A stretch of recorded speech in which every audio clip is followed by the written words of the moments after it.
Hello guys, how are you? Welcome to the D Roots classes. Myself Abhishek Asthana sir. Okay, so my dear students, today's video is for the chapter number 1 of class 10th real number. Real number.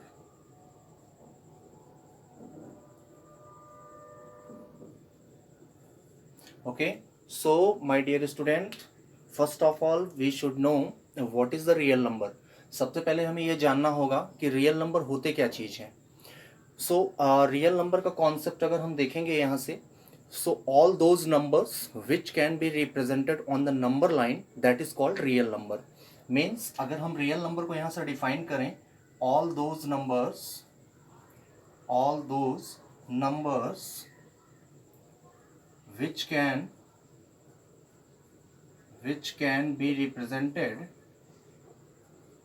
which can be represented on number line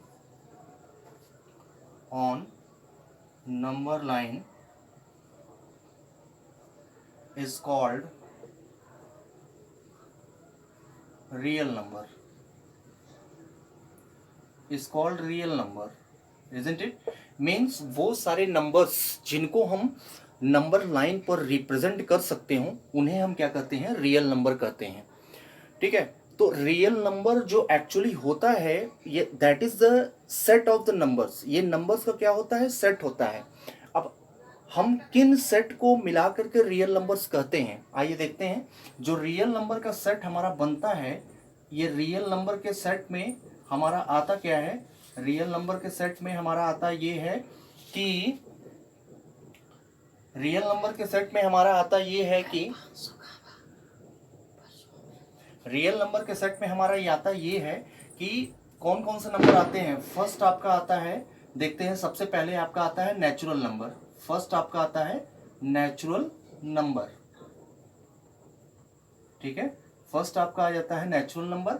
second आपका आता है whole number और third आपका आ जाता है integers.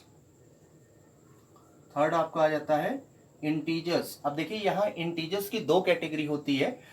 एक आपकी जो होती है ये आपकी होती है पॉजिटिव इंटीजर, और दूसरा आपका जो आता है यहां से ये आपका होता है नेगेटिव इंटीजर्स. ये हो जाता है. और फिर फोर्थ पार्ट आपका आता है इसका रैशनल नंबर. फोर्थ पार्ट आपका आता है क्या, रैशनल नंबर. और उसके बाद फिफ्थ पार्ट आपका आ जाता है यहां से इरेशनल नंबर. सो ये आपके रियल नंबर्स के क्या हो गए, टोटल सेट हो गए, कंप्लीट सेट हो गए रियल नंबर के. मींस इन सभी नंबर्स को हम मिला करके क्या कहते हैं, रियल नंबर कहते हैं. ठीक है, अब हम इन सारे नंबर्स को क्या कर सकते हैं, नंबर लाइन पर रिप्रेजेंट कर सकते हैं हम. ठीक है, ये कॉन्सेप्ट आप जूनियर क्लासेस से पढ़ते आ रहे हैं. ठीक है, क्लास 6 और जहां तक मुझे लगता है उससे पहले भी आप लोगों ने पढ़ा है, फोर्थ और फिफ्थ में भी नंबर लाइन का कॉन्सेप्ट जो है वो क्लास फोर्थ से ही शुरू हो जाता है. ठीक है, तो इन सारे नंबर्स को आप नंबर लाइन पर रिप्रेजेंट आपने किया हुआ है. ठीक है, आइए देखते हैं नेचुरल नंबर क्या है. सबसे पहले नेचुरल नंबर की हम बात करते हैं कि नेचुरल नंबर होता क्या चीज है. नेचुरल नंबर का मतलब एक ऐसा नंबर, मीन्स हम ये कह सकते हैं all the counting numbers is called the natural number. ठीक है, तो जब काउंटिंग हम स्टार्ट करते हैं तो ये क्या होता है भाई, 1 से स्टार्ट होता है. 1 2 3 4 5 6 एंड सो ऑन. ये सभी क्या होते हैं, आपके नेचुरल नंबर हैं. मीन्स ये हमारा नेचुरल नंबर का सेट है. So the smallest natural number is the 1 is the smallest natural number. But अगर हम ग्रेटेस्ट नेचुरल नंबर के बारे में बात करें, so there is no any number that is the greatest natural number. क्यों, क्योंकि भाई अगर हम 10 कहते हैं तो 10 के बाद 11 भी तो आता है, 11 के बाद 12 भी आता है, 12 के बाद 13 भी आता है, 13 के बाद 14 भी आता है, एंड सो ऑन, इस तरीके से. सो that is the concept, there is no any greatest natural number but the smallest natural number is the 1. Whole number का कॉन्सेप्ट अगर हम देख लें, ये जो हमारा नेचुरल नंबर का कॉन्सेप्ट है, इसी नेचुरल नंबर के कॉन्सेप्ट से पहले हम जीरो लगा देते हैं। तो 0 1 2 3 4 5 एंड सो ऑन, ये जो सेट होता है हमारा, ये सेट किसका बनता है, आपका होल नंबर का सेट हमारा बनता है। So smallest whole number is the zero and there is no any number that will be the greatest whole number. Integers की हम बात कर लें तो इंटीजर्स का मतलब आपके दो इंटीजर्स होते हैं, पॉजिटिव और negative integers. So positive integers का मतलब all the numbers with the positive sign, that is called the positive integers. And negative integers का मतलब the numbers with the negative sign is called the negative integer. Rational number की बात कर लें हम, so rational number the numbers which can be represented in the form of p by q, means जो numbers आपके p by q के form में represent किए जा सकें और q की वैल्यू जीरो के इक्वल ना हो। ठीक है, ये कॉन्सेप्ट आप देखिएगा। द रैशनल नंबर, मैं रैशनल नंबर के बारे में डिस्कस कर रहा हूं, यहां से हम ये रैशनल नंबर के बारे में डिस्कशन हम कर रहे हैं। तो numbers which can be represented in the form of p by q and q is not equal to the zero, ये हो गया। And p and q both are prime number, both are co prime number, not prime number, both are co prime number. तो co prime numbers क्या होते हैं, if the two numbers are co prime then they have no common factor other then one, means one के अलावा उनका कोई common factor नहीं होता है। तो ये सेम प्रॉपर्टी किसकी होती है, आपकी रैशनल नंबर की प्रॉपर्टी ये होती है। एक चीज आप जरूर ध्यान दीजिएगा, जब हम इरेशनैलिटी प्रूफ करेंगे, इरेशनैलिटी प्रूफ करने का मतलब क्या है कि सपोज दैट हमें आगे एनसीईआरटी में क्वेश्चन मिलेंगे, आपके इसी चैप्टर में क्वेश्चन आपके मिलेंगे। सो हमें दिया रहता है क्वेश्चन, प्रूव दैट रूट ए की जगह कोई भी नंबर हो सकता है, 3 5 7 11 जो भी आपके हो सकते हैं। ठीक है, तो जब हमें इन नंबर्स को irrationality means irrational number proof करना होगा, तो ऐसी कंडीशन में हम ये चीज अप्लाई करते हैं। ये चीज जरूर ध्यान दीजिएगा, टोटल कॉन्सेप्ट यहीं से लेकर के हम चलेंगे। मींस जो रैशनल नंबर, जो इरेशनल नंबर होगा, सबसे पहले उसको हम रैशनल नंबर मानेंगे। तो जब रैशनल नंबर मानेंगे तो रैशनल नंबर की पूरी प्रॉपर्टी क्या होगी, अप्लीकेबल होगी उसमें। तो रैशनल नंबर की प्रॉपर्टी क्या है, rational number should be in the form of p by q and the q should not be equal to the zero and p and q both are the co prime. ये p and q दोनों क्या होंगे, हमारे को primes होंगे। तो ध्यान दीजिएगा, जब हम उस कॉन्सेप्ट को पढ़ेंगे, वहां पर जब उस टॉपिक को हम पढ़ेंगे तो मैं आपको बहुत अच्छे से बताऊंगा इस चीज को। ओके, नेक्स्ट आते हैं हम इरेशनल नंबर के बारे में बात करते हैं। तो इरेशनल नंबर मींस क्या, the numbers which can not be represented in the form of p by q, that is called the irrational number. Okay, तो ये हमारा एक सिंपल सा कॉन्सेप्ट था, फ्लो चार्ट था रियल नंबर के कॉन्सेप्ट के बारे में। ठीक है, मुझे जहां तक लगता है कि आप अच्छे से इसको समझ गए होंगे, और नहीं समझे हैं तो फिर से वीडियो को आप देखिएगा, आप इसको बहुत अच्छे से समझ जाएंगे। ठीक है, इसमें कोई ऐसी बहुत बड़ी चीज नहीं है। ओके, अब आइए हम देखते हैं यहां से रैशनल नंबर का decimal representation. Decimal number, rational number का डेसिमल रिप्रेजेंटेशन का मतलब क्या, हमारे एनसीईआरटी में क्वेश्चंस दिए हुए हैं इससे रिलेटेड। और अगर आप रेफरेंस बुक कोई यूज करते हैं, आर एस अग्रवाल की या आर डी शर्मा की या XYZ कोई भी आप रेफरेंस बुक यूज करते हैं, तो उससे रिलेटेड, इनसे रिलेटेड क्वेश्चंस बहुत ज्यादा आपको मिलते हैं, और बोर्ड एग्जाम में क्वेश्चंस तो 100% आता है इससे। ठीक है, तो आइए देखते हैं हम decimal representation of rational number.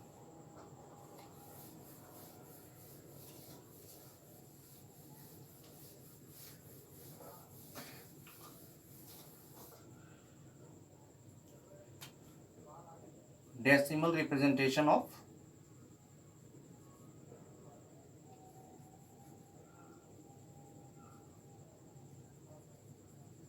Decimal representation of rational number.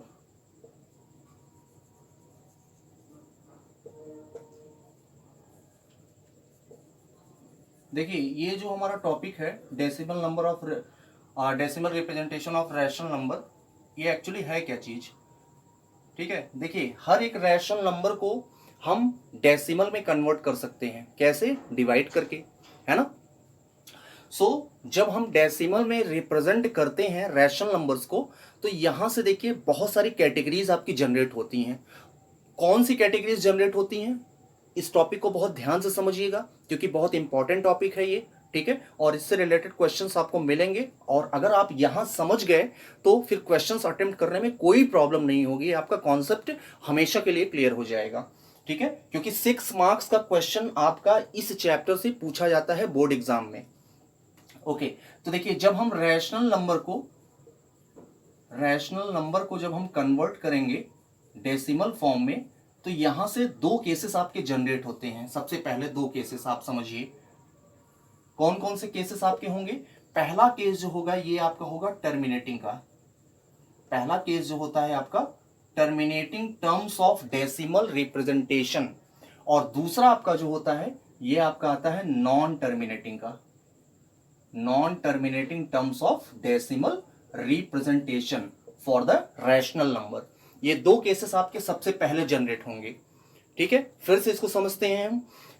जब रैशनल नंबर को हम डेसिमल फॉर्म में जब कन्वर्ट करेंगे तो यहां से दो केसेस आपके जनरेट होते हैं। पहला केस आपका जो आता है that is the terminating term of decimal representation, और दूसरा जो केस आता है that is the non terminating terms of decimal representation, ये आपका दूसरा टर्म होता है।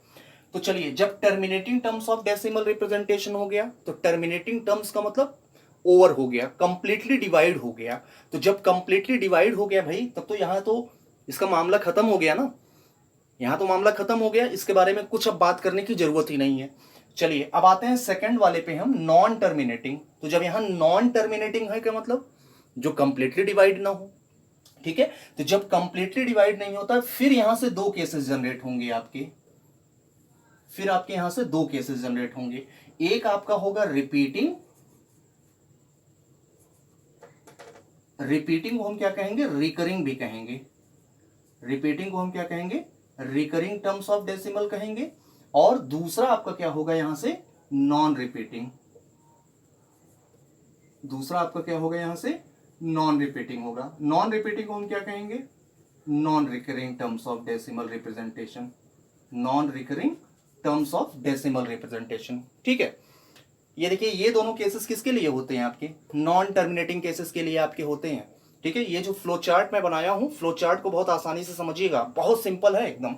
देखिए रैशनल नंबर को जब हम डेसिमल फॉर्म में कन्वर्ट करते हैं तो दो केसेस जनरेट होंगे, टर्मिनेटिंग और नॉन टर्मिनेटिंग।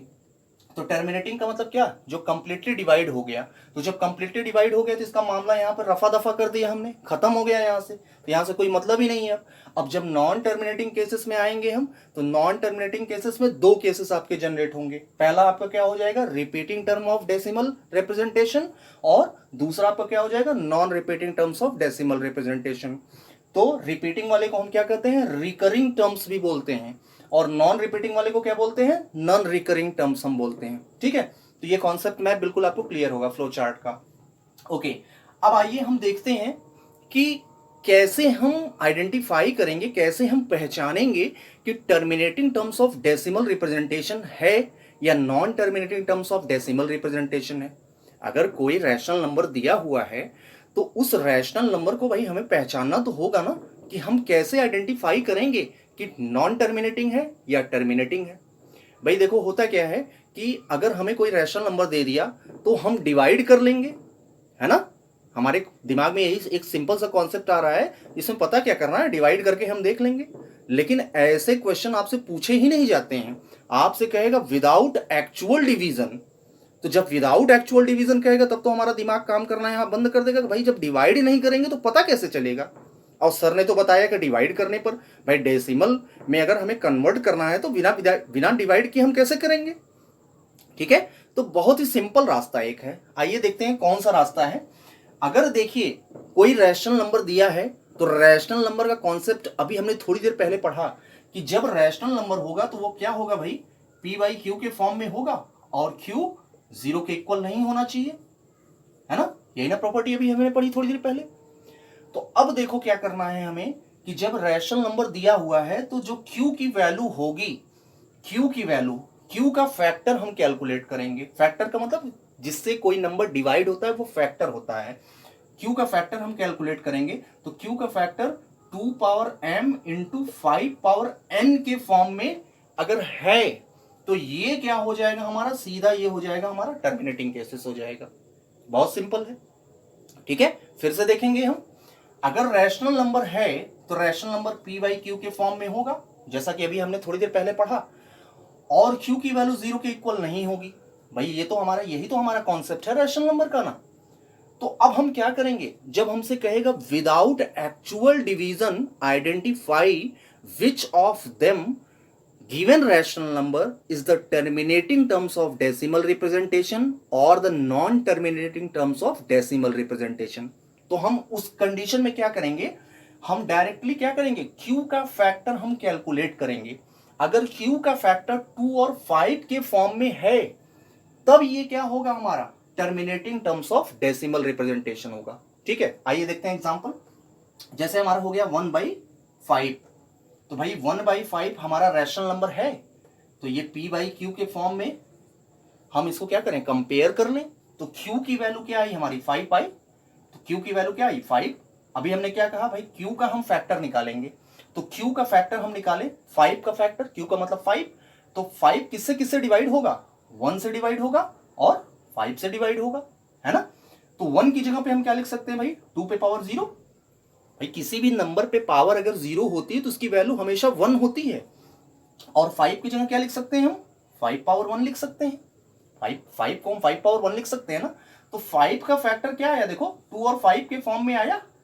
इसका मतलब ये जो आपका रैशनल नंबर है ये आपका क्या है, terminating term of decimal representation ये होगा। आइए डिवाइड करके देख लेते हैं हम। देखिए 1 को हम 5 से डिवाइड करें, डिवाइड नहीं होगा, यहाँ डेसिमल बढ़ाएंगे 0, 5 2 जा क्या हो जाएगा 10, तो डिवाइड हो गया कि नहीं हुआ। ये देखो डेसिमल के बाद आपका ये क्या हो गया, डिवाइड हो गया, हमें एग्जैक्ट आंसर इसका मिल गया 0.2। ठीक है, तो ये क्या हो गया हमारा भाई, टर्मिनेटिंग टर्म्स के बारे में अभी अभी हमने बात किया, मामला इसका यहाँ रफा दफा हो गया हमारा। अभी तो यही मैं बात कर रहा था ना कि ये कंप्लीटली डिवाइड हो गया, मामला इसका रफा दफा हो गया। तो जब मामला रफा दफा हो गया तो रफा दफा होने का मतलब क्या, जब खत्म हो जाए उसके बारे में कुछ सोचा ही ना जाए फिर, क्योंकि ये डिवाइड हो गया, अब इसके बारे में हमें कुछ सोचना है ही नहीं। तो ये क्या हो गया हमारा, टर्मिनेटिंग केसेस हो गया। ठीक है, तो विदाउट एक्चुअल डिवीजन में आप इसी तरह से रिप्रेजेंट करेंगे, क्यू का फैक्टर आपको दिखाना पड़ता है। जब क्यू का फैक्टर आप दिखा के करेंगे तो यहां से आपको 100% मार्क्स आपको यहां पे मिलेगा। ओके, अब आते हैं नॉन टर्मिनेटिंग के बारे में। तो नॉन टर्मिनेटिंग का केस क्या होगा भाई, बहुत सिंपल सा कॉन्सेप्ट हमको आइडिया मिल गया कि जब क्यू का factor 2 power m into 5 power n के फॉर्म में नहीं होगा तो ये क्या होगा, आपका नॉन टर्मिनेटिंग केस होगा। मतलब जब क्यू का factor, the factor of q that is not equal to 2 power m into 5 power n, then that will be represent to the or indicate to the non-terminating terms of decimal representation for the given rational number। ठीक है, जैसे अब आते हैं देखते हैं हम 1/3, हमने रैशनल नंबर एक लिया 1/3।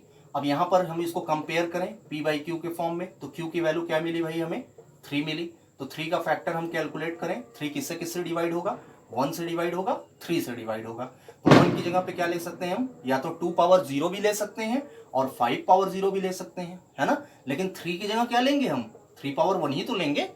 अब देखो इसका फैक्टर क्या आ रहा है आपका, 2 पावर 0 और 3 पावर 1, या 5 पावर 0 या 3 पावर 1। मतलब 2 और 5 के अलावा एक तीसरा नंबर भी आ रहा है जो कि 3 है। ठीक है, और हमने अभी भी बताया कि सिर्फ 2 और 5 के फॉर्म में ही होना चाहिए। तो ये क्या आ गया हमारा, नॉन टर्मिनेटिंग केसेस आ गया, है ना। तो नॉन टर्मिनेटिंग केसेस का मतलब अब इसको 1 को 3 से जब डिवाइड करोगे आप तो ये क्या आता जाएगा आपका, 1 को 3 से जब डिवाइड करोगे 0.3333 इस तरह से कंटिन्यू आपका आता चला जाएगा, जो कि डिवाइड नहीं हो रहा है ना। जैसे हमने यहाँ मामला रफा दफा किया था, इस तरह से यहाँ मामला रफा दफा होने का कोई चांस ही नहीं बनता है। तो अब इसको हम कैसे रिप्रेजेंट करेंगे, 0.3 बार बार क्या आ रहा है, बार बार रिपीट कर रहा है, तो ये 3 के ऊपर हमने एक डैश लगा दिया जिसको क्या कहेंगे हम, बार कहेंगे। ठीक है, तो नॉन टर्मिनेटिंग केसेस हो गया आपका। अब नॉन टर्मिनेटिंग केसेस में, अब देखो ये कौन सा केस है, नॉन टर्मिनेटिंग केसेस में हमने 2 केसेस आपको बताए, एक रिपीटिंग और दूसरा नॉन रिपीटिंग। तो ये देखो रिपीट कर रहा है आपका, तो ये क्या हो गया आपका, रिपीटिंग केसेस हो गया। अगर अब इसका नेमिंग करना है कि 1/3 जो है ये किस तरीके का डेसिमल रिप्रेजेंटेशन है, तो इसका नेमिंग आप कैसे करेंगे, that is a non terminating and repeating term of decimal representation. बहुत सिंपल है ये, है ना। चलिए अब नॉन रिपीटिंग वाले में क्या होगा भाई, ये नॉन रिपीटिंग में किसमें है, नॉन टर्मिनेटिंग में ही है। तो जब नॉन टर्मिनेटिंग में सीधी सी बात है भाई डिवाइड नहीं होगा। और नॉन रिपीटिंग में क्या होगा, नॉन रिपीटिंग केसेस में ये डेसिमल के बाद जो डिजिट आपके यहां पर रिपीट कर रहे हैं वो यहां पर इस केसेस में रिपीटेशन नहीं मिलता है, ठीक है। तो जब नहीं मिलेगा तो यहीं से किसका केस आपका जनरेट होता है, यहीं से आपका इरेशनल नंबर का केस आपका क्या होगा, जनरेट हो जाएगा। यहीं से आप इरेशनल नंबर का केस आपका क्या होगा, जनरेट होगा, ठीक है। क्यों इरेशनल नंबर का केस जनरेट होगा, क्योंकि जो टर्मिनेटिंग है इसको हम कन्वर्ट कर सकते हैं, ठीक है, can be converted, again can be converted, जो आपका टर्मिनेटिंग है again can be converted into the form of P by Q. P by Q का मतलब रैशनल नंबर के फॉर्म में इसको हम फिर से कन्वर्ट कर सकते हैं। और ये जो रिपीटिंग आया, ये रिपीटिंग मतलब ये वाला जो आया, इसको भी फिर से कन्वर्ट किया जा सकता है पी बाई क्यू के फॉर्म में, मीन्स रैशनल नंबर के फॉर्म में फिर से कन्वर्ट किया जा सकता है। लेकिन ये जो आपका केसेस आएगा मीन्स नॉन टर्मिनेटिंग और नॉन रिपीटिंग का जो केस आएगा, इसको फिर से अगर हम चाहें पी बाई क्यू के फॉर्म में मीन्स रैशनल नंबर के फॉर्म में कन्वर्ट करना, तो ये कन्वर्ट नहीं किया जा सकता है, ठीक है। तो इस वजह से यहां पर क्या कैटेगरी आपकी डिसाइड होती है, इरेशनल नंबर का केसेस आपका यहां से यहां जनरेट हो जाता है, ठीक है। तो हेलो ओके गाइस, सो अगर आपको मेरी वीडियो अच्छी लगी तो लाइक करें, सब्सक्राइब करें और शेयर करें, और इसके नेक्स्ट पार्ट का वीडियो आपको नेक्स्ट पार्ट में मिलेगा। Okay, thank you.